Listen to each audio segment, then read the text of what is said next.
welcome back. My name is Sheldon McLeod. This is Thinking Out Loud. This is my platform on the Saltwire Network, my opportunity to dig into the stories, to talk to people in community, to find out about those who are helping others. That's always been one of my priorities, helping the helpers. And in some circles, perhaps the name Stepping Stone is familiar to you. If you go to their website, they'll tell you. Stepping Stone is a charitable organization that provides services and support to current and former sex workers, people at risk of entering the sex trade, and people who identify as being trafficked. And I got a news release, and it says, we're moving. Stepping Stone has purchased a building in Dartmouth, and it says the board of directors and staff are delighted to announce that after more than 33 years in the community, Stepping Stone has purchased an office building at 32 Primrose Street in Dartmouth. And just a quick look here on Google Maps, and there's the building, the future home. And to talk a little bit more about this is Alex. And I didn't ask, are you a MacDonnell or a McDonald? I'm a MacDonnell. So Alex McDonald is the executive director of Stepping Stone, and that's a role you've been in now for how long? I've been in this role for 4 years now. And I'm just curious as to how you and Stepping Stone became partners. How did you end up joining the organization? So I've always been interested in Stepping Stone all throughout school. And then I just saw that the executive director position was open, and I applied. I thought it was going to be a long shot of getting this position, but they hired me about 4.5 years ago. So now, I did mention the website gives a pretty good overview of what it is you do, but for people who are curious about the outreach, the work, the community, what it is that you do, how do you describe that to people when they ask you? Oh gosh, that's such a loaded question that they have to have a couple of minutes for me to answer. But so like what you said, and what the website says is we work with current and former sex workers and people who are involved in survival sex work. And so we want to meet people where they're at that time in their journey. So we work from a holistic approach. So we have an outreach team that drives the streets 3 times a week, and they hand out food, condoms, the bad date list. We also have a drop-in facility, and we're open Monday to Friday, 9:30 to 1.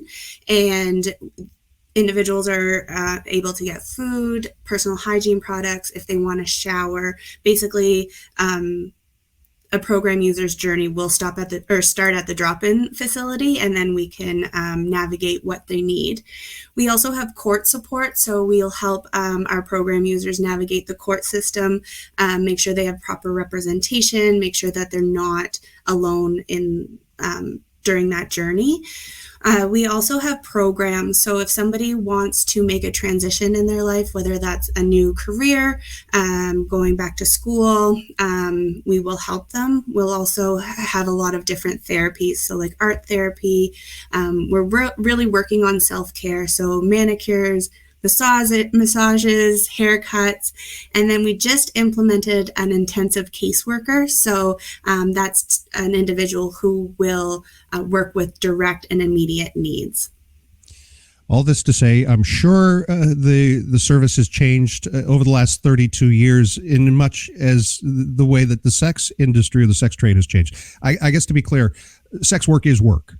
And yes. that's a terminology that's used by people within the community who have, I guess a desire in some ways to tell people about the stigma and some of the other things that go along with this, and the people who find themselves in that line of work. Yes. So bringing it back to, without trying to be controversial though, how is this house, how is this property going to affect or influence the work that you folks do? This is life-changing for Stepping Stone. We have moved since I've been the executive director. We've moved just once, but since the whole time that they've been around, it will be 3 times. And that's not good for our program users. We really like consistency. And currently we have 2 locations. So one's on Ferguson Road in Dartmouth and one's on Wise Road. So it's not a one-stop shop. But with this new building, we'll have everything under one roof. So it will be able to tend to our program users' needs immediately with everybody having being under one roof. How do most of the clients find you? So a lot of word of mouth, like from program users. Also, our outreach team. We're looking for new people, new active sex workers, whether they're working the stroll. So we kind of find people that way as well, and community referrals as well. And as you say, this apartment, there's an apartment, and it's tough for folks who don't have a place to live. And I'm sure precarious accommodations is kind of a big issue, a big deal here. So tell me a little bit about what this will do, how this will be helpful for the folks that you help. Yeah, so this is something new that we will be working towards. Currently, we don't have funding for it, but we do have an apartment it's a 4-bedroom apartment, and our goal is to have a transition house. So it would be a low barrier, but still as safe as possible, and it would just be a transition until they can get into long-term housing. And I think it's going to be an amazing resource and support, because housing is we're in a housing crisis. So I think it's new and exciting, and it's scary all at the same time. How did you guys land on this property? How did that happen? So we're a client-centered organization. So when we decided to move to Halifax, to the Dartmouth side, we originally started on Halifax, and then we interviewed or surveyed our program users of, do you want us in Halifax? Do you want us in Dartmouth? We can't please everybody, but majority said Dartmouth was where they would like to see us. And then Primrose, a lot of people live in that area. So it's accessible to a lot of our program users living in that area. I'm looking through the website, and there's something here called tipping the scales. What is that? What is that? That's our court support. So Linda Grandy, she is the longest staff member. She is, I think, 22 to 23 years working with Stepping Stone. She's a force to be reckoned with. She helps navigate the court support, making sure that the lawyers and we have proper representation, or our program users have proper representation. What, for folks who probably don't pay attention to Supreme Court rulings or perhaps to what's happening in Ottawa, but the idea that, again, sex work is work, and what does the decriminalization of sex work, what would that mean to the work that you're doing and to the people that you serve? It would mean a lot to the people that we serve. It would help reduce the stigma around sex work. It would make people safer. Right now, you can be a sex worker, but you can't buy sex. So that's pushing people into dark alleyways, being hidden, not telling people what they're doing. And then also, if there's an incident on the job, they don't feel comfortable going to the police to report it. So I think with the decriminalization of sex work, it will just be the start. There would be a lot more work to do, but it would just put in those security measures to help keep people safe. And if you want to kind of connect it back to COVID, unfortunately, our program users weren't eligible for the CERB because their work hours don't count as work hours. So there was little to no financial support for our program users because sex work is not considered real work. And do you feel that would change I'm just talking about the bad date list and why that's necessary, and whether or not decriminalization, moving things more into the open, would actually be safer? I do think it would be safer because of you'd be able to tell people what you do. So a lot of our program users maybe don't tell people or family or friends that they are sex workers. So having that open discussion, having sex work viewed as a profession would help reduce the stigma, and I think would get people talking a little bit more, which I think would make it safer in the long run. As the executive director of this helpful organization that's been around for 30 some years, what do you feel is the biggest misconception about the people that you serve?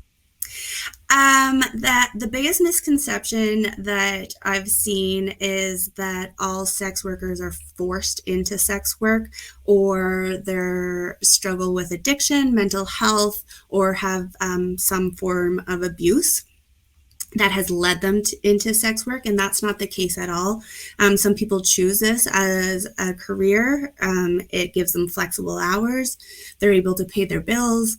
They're able to express themselves in a creative, sexual way, and some people really enjoy that aspect of it. And how has the internet and things like OnlyFans, how has that affected or changed the way that people are able to do this work? Yeah, so I think I read a statistic March 2020, so right when COVID hit, 3.5 million people started an OnlyFans page. So that is considered sex work by definition. Some people might not identify as a sex worker because they have an OnlyFans page, but they would be. Unfortunately for our program users, we work with a lot of survival sex workers. So going online, having a computer, internet, phone is a privilege that a lot of our program users don't have. So what is a survival sex worker? Survival sex work is when you engage in sex work to survive, to pay the bills, to eat. And so we are a pro-choice organization, but survival sex work is kind of the gray area. They might be choosing to engage in sex work, but if they had a roof over their head, if they had food in the fridge, would they be doing sex work? Maybe, or maybe not. So that's, yeah. And is there an intersection between homelessness or precariously housed and the work that you do in support of people?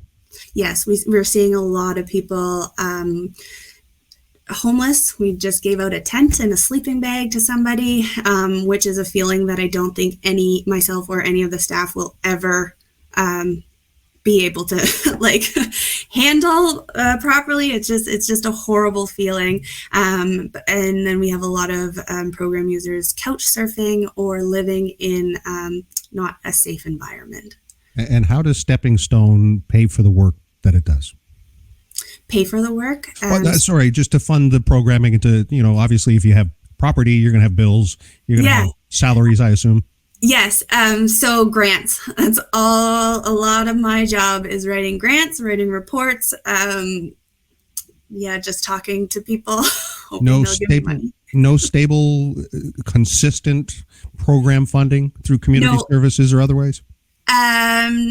No, we have like grants that will be like 3 years, but you would have to continue to apply. No future, no secure future. So again, this is a big move, moving into a property. Yeah, it's a very big move, but I'm hoping that our funders and the community can see that we're willing to do the work and we want to do the work, so they can fund our programs. I guess the last question, Alex, is we've covered a lot of ground here, and obviously you're committed to, there's a team committed to helping people in community, and I'm wondering if there's anything else you would like us to know. I just always liked people to know how amazing the Stepping Stone team is. The staff, the board, even our program users. Yes, I'm the one that's doing all these interviews. However, I couldn't do it without the support and of everybody. So, that's what I'd like. New place at 32 Primrose. You say you're not there yet, or you will be soon? We have the keys, but we're doing renovations right now. So we're hoping to open the doors to the program users December 5th. And a board of directors, which usually means that you're always in the hunt or search for people to help out if they're able to give some time. Is that fair to say?